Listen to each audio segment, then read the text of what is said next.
Mga adults patuloy pa rin ang pagnilay-nilay sa kanilang sitwasyon ukol sa mga teens. Yung kapitbahay natin, inisip natin ng masyado. Oh. Na-realize ko din ngayon, inisip ba tayo ng kapitbahay natin? Ay, yay!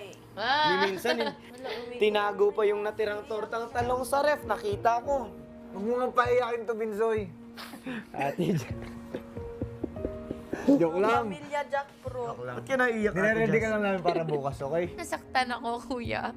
Lumabas yung eagerness. Na-realize ni Binsoy and ni JM na this is what I need for our team. Sorry. Okay lang, oy. Pinapalakas ka lang namin, Ate Fer. Ready ka na Tinuod mo. bukas? Oo, ready na. Meron pa pala.